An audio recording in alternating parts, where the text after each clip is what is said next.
أعزائي المشاهدين، أهلا بيكم مع حلقة جديدة من برنامجكم بدون رقابة. زي ما وعدناكم في كل حلقة هنحاول نقرأ بعض الفاكسات والإيميلات اللي بتجيلنا على البرنامج. وكانت الحلقة اللي أذعناها مؤخرا مع السيد الوزير فاروق حسني وزير الثقافة، جالنا مجموعة من الفاكسات والبريد الإلكتروني. هنقرأ جزء منها بسرعة. في البريد الإلكتروني جاسمين سمارة تتمنى أن تكون المناقشة مفتوحة وأن يكتب كل من يشاء ما يريد ليعبر عن ذاته وإنه لا يمكن مقارنة الرقص العاري بالرواية في الشرق الأوسط. سلامة من هامبورغ بيسأل ماذا عن قصة أولاد حارتنا؟ هل الوزارة سوف تنشرها؟ المهندس محمد خالد بيشكر السيد الوزير على قراره الشجاع ويسأل لماذا الهجوم على السيد الوزير، وإذا كانت هذه الروايات هي نوع من الفن فلماذا لا ينشرها رؤساء تحرير المجلات والصحف الذين يهاجمونه في صحفهم حتى يستطيع كل إنسان أن يحكم عليها بنفسه. وإذا كان الوزير وغيره من المثقفين والمتعلمين لا يعرفون المخل بالآداب من غيره فمن سوف يعلم؟ وأخيرا يوجه لكبار المثقفين الكلمة بأن رأيهم قد عرف من خلال الصحف، في حين ان عامة الافراد الناس ما بتتوفر لهمش نفس الفرصة. عزيز حسن فايق من جريدة الاهرام بيشكر البرنامج وبيشكر السيد الوزير العظيم على مواجهاته الشجاعة والحادة. بالفاكسات جات لنا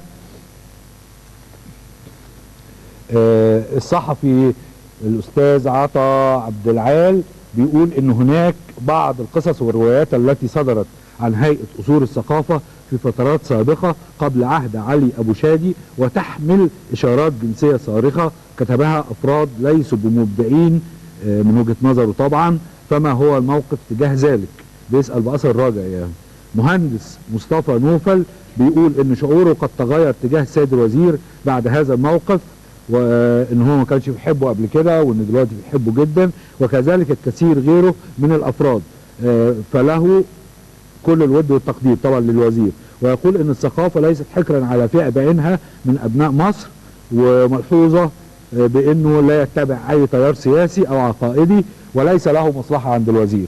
الشاعر مصطفى السعدني عضو اتحاد الكتاب بالمنصورة بيشكر البرنامج والسيد الوزير على موقفه النبيل ويسأل لمصلحة من تتحول قضايا افساد الساحة الادبية بمنشورات جنسية لا يصح ان تصدر عن جهة ثقافية رسمية، ولمصلحة من ان تتحول هذه القضايا الى حرية ابداع وتعبير.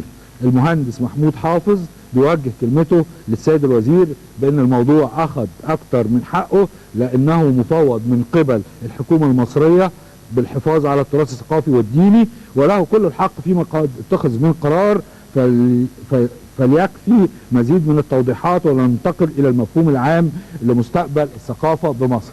دي بعض الفاكسات والرسائل اللي جات لنا، وهنكمل في الحلقات القادمة ان شاء الله. استكمالا لهذه الفاكسات والرسائل، النهاردة تحديدا عبر مكالمة تليفونية مع الدكتور عبد المعطي بيومي عضو اللجنة الدينية بمجلس الشعب، قال لي ان في طلب احاطة هو والدكتور عبد الرحمن العدوي رئيس اللجنة مقدمينه لوزير الثقافة حوالين نفس الثلاث روايات اللي حصل حواليهم الازمة الاخيرة. سألته طب ما كان في طلب احاطة؟ قال لي يبدو ان هو انسحب، لكن احنا مقدمين طلب احاطة وباسم اللجنة الدينية بمجلس الشعب ومصرين على ان احنا نناقشه مع وزير الثقافة.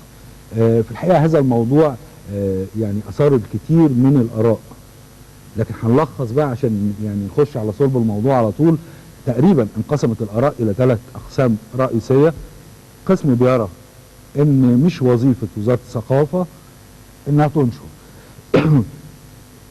بمعنى ان الانتاج مش وظيفة الوزارة، خصوصا في هذه المرحلة فيها خصخصة وفيها القطاع الخاص بيلعب دور رئيسي، وان الوزارة ممكن تلعب دور في نشر بعض الاعمال التي لا يستطيع القطاع الخاص ان ينشرها.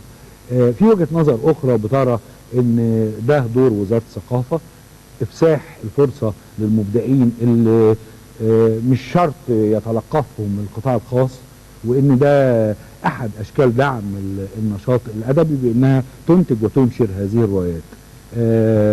فصيل ثالث بيرى انها تنشر، ولكن حقها زي حق اي ناشر انها تختار ما تنشره، وخصوصا ان ما تنشره بتنشره بفلوس دافع الضرائب، ومش من حقها انها تنشر حاجات يمكن الخلاف حواليها وتسيب ده للقطاع الخاص، وانما تنشر الحاجات اللي فيه اتفاق حواليها. حوالين وجهات النظر الثلاثه دي هنتناقش النهارده مع الاستاذ الدكتور عبد العظيم محمد رمضان، المؤرخ والكاتب السياسي، الاستاذ سلوى بكر، أديبة وروائية، الأستاذ صلاح عيسى رئيس تحرير جريدة القاهرة، كما يناقشنا أيضا الأستاذ السيد ياسين مستشار مركز الأهرام للدراسات السياسية والاستراتيجية، الأستاذ يوسف القعيد الأديب والروائي والكاتب الصحفي، الأستاذ جمال الغيطاني الروائي والأديب ورئيس تحرير أخبار الأدب.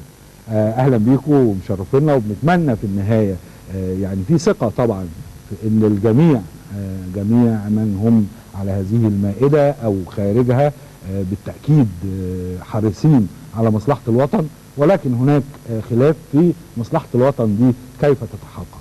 زي ما قلت في البداية ان هناك تقريبا 3 وجهات رئيسية في هذا الموضوع. استاذ سيد، نحب نعرف رأيك حوالين ال3 اتجاهات الرئيسية، لأن أكيد في حاجات تفصيلية أخرى، وأيهما من وجهة نظرك وليه؟ أنا عاوز أبتدي الأول بمقدمة. اتفضل. قبل اختيار أحد الآراء حتى نضبط معايير النقاش في هذه القضية الهامة. أنا كما عبرت في مقال ينشر في الأهرام عن قضية التحريم، أنا ضد إنشاء محاكم تفتيش عصرية سواء قام بها كتاب أو مؤسسات دينية أو غيرها أو صحفية للتفتيش في مضمون الأعمال الفكرية أو الأدبية. يقول لك أنا في سطر هنا، أنا ضد هذا. المسألة دي خطيرة. نحن في مجتمع بيسعى إلى تحقيق الديمقراطية الكاملة، وأسس هذه الديمقراطية هي حرية التعبير وحرية التفكير، أساس التقدم لأي مجتمع.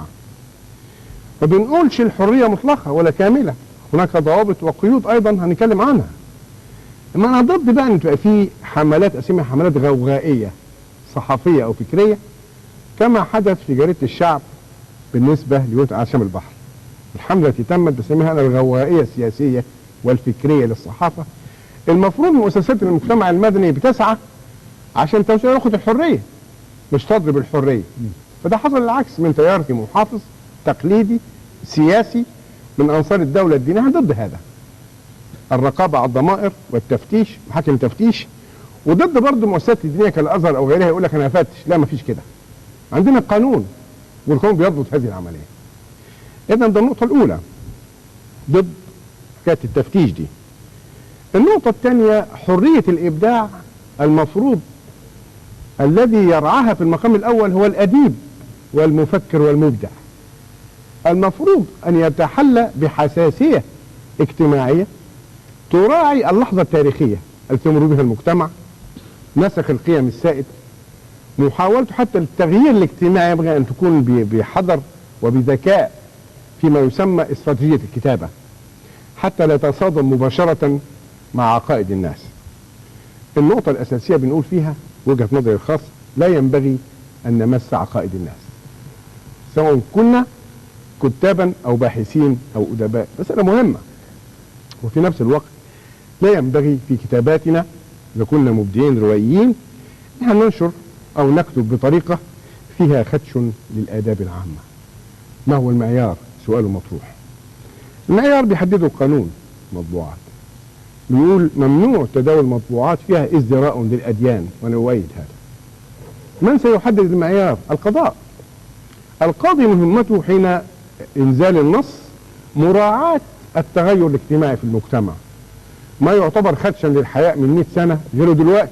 دي مهمة القاضي، المرونة في تطبيق النص. لما أنا بشكل عام بقول كباحث علمي وكمبدع كل حاجة، أنا لا ينبغي أبدا أن أمس عقائد الناس.